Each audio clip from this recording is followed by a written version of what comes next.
ಗಂಡ ಹೆಂಡತಿ ಇಬ್ಬರು ರಾತ್ರಿ ಹೇಗೆ ನಿದ್ರೆ ಮಾಡಬೇಕು? ಪತಿ ಪತ್ನಿ ಹೀಗೆ ಮಲಗಿದರೆ ದೊಡ್ಡ ಅಪಘಾತ ಉಂಟಾಗಬಹುದು. ಎಚ್ಚರ. ಒಳ್ಳೆಯ ನಿದ್ದೆ ನಿಮ್ಮನ್ನು ದಿನವಿಡೀ ಸಂತೋಷದ ಸ್ಥಿತಿಯಲ್ಲಿರಿಸುತ್ತದೆ. ಇದು ಪ್ರಮುಖ ಕಾಯಿಲೆಗಳನ್ನು ತಡೆಯುತ್ತದೆ. ಒಳ್ಳೆಯ ನಿದ್ದೆಯು ಮನಸ್ಸನ್ನು ಜಾಗರೂಕವಾಗಿಡಲು ಕೂಡ ಸಹಾಯ ಮಾಡುತ್ತದೆ ಮತ್ತು ಸರಿಯಾದ ನಿರ್ಧಾರಗಳನ್ನು ತೆಗೆದುಕೊಳ್ಳಲು ನಿಮಗೆ ಸಹಾಯ ಮಾಡಿಕೊಡುತ್ತದೆ. ಒಟ್ಟಿನಲ್ಲಿ ಇದು ನಿಮ್ಮನ್ನು ಕೆಲಸದಲ್ಲಿ ಹೆಚ್ಚು ಉತ್ಸುಕ ಮತ್ತು ಸಂತೋಷವಾಗಿರಿಸುತ್ತದೆ. ಹಾಗಾದರೆ ಗಂಡ ಹೆಂಡತಿ ರಾತ್ರಿ ಹೇಗೆ ನಿದ್ರೆ ಮಾಡಿದರೆ ದೊಡ್ಡ ದೊಡ್ಡ ಅಪಘಾತವನ್ನು ತಡೆಯಬಹುದು? ಹೇಗೆ ನಿದ್ರೆ ಮಾಡಬೇಕು ಎಂಬುದರ ಬಗ್ಗೆ ತಿಳಿಯೋಣ ಬನ್ನಿ. 1. ದಂಪತಿಗಳ ಮಲಗುವ ಕೋಣೆಯಲ್ಲಿ ಯಾವುದೇ ಭಯಾನಕ ಅಥವಾ ನಗ್ನ ಚಿತ್ರಗಳು ಇರಬಾರದು.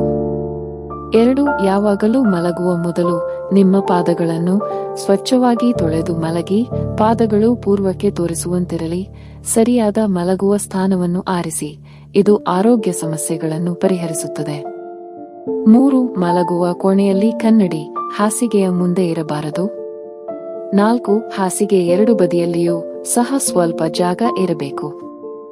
5. ಹಾಸಿಗೆಯ ಬಲಭಾಗದಲ್ಲಿ ಪತಿ, ಎಡಭಾಗದಲ್ಲಿ ಪತ್ನಿ ಮಲಗಬೇಕು.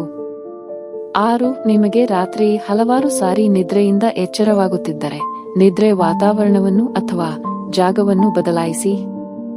7. ವಾಸ್ತು ಪ್ರಕಾರ ವಿವಾಹಿತ ಜೋಡಿಗಳು ತಲೆಯನ್ನು ದಕ್ಷಿಣ ಅಥವಾ ಆಗ್ನೇಯ ದಿಕ್ಕಿನಲ್ಲಿ ಇಟ್ಟು ಮಲಗಬೇಕು. 8. ಮಲಗುವಾಗ ಉತ್ತರ ದಿಕ್ಕಿನ ಕಡೆಗೆ ತಲೆಯನ್ನು ಇಟ್ಟು ಮಲಗಬಾರದೆಂದು ಸೂಚಿಸಲಾಗಿದೆ. 9. ಬೆಳಿಗ್ಗೆ ಎದ್ದ ತಕ್ಷಣ ಸೂರ್ಯೋದಯ ನೋಡುವ ಅಭ್ಯಾಸ ಮಾಡಿಕೊಳ್ಳಬೇಕು. 10. ಪತಿಯು ಯಾವುದಾದರೂ ಶುಭ ಕಾರ್ಯಕ್ಕೆ ಹೋದ ತಕ್ಷಣ ತಲೆ ಸ್ನಾನ ಮಾಡಬಾರದು. 11. ಪತಿಯು ಮನೆಯಿಂದ ಹೊರಗಡೆ ಹೋದ ತಕ್ಷಣ ಕಸ ಗುಡಿಸಬಾರದು.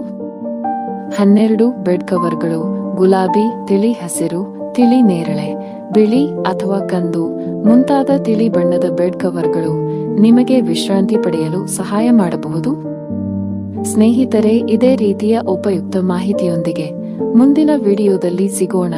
ವಿಡಿಯೋ ಇಷ್ಟವಾಗಿದ್ದರೆ ಲೈಕ್, ಶೇರ್ ಹಾಗೂ ಸಬ್ಸ್ಕ್ರೈಬ್ ಮಾಡುವುದನ್ನು ಖಂಡಿತ ಮರಿಬೇಡಿ. ಕೇಳಿದ್ದಕ್ಕಾಗಿ ಧನ್ಯವಾದಗಳು.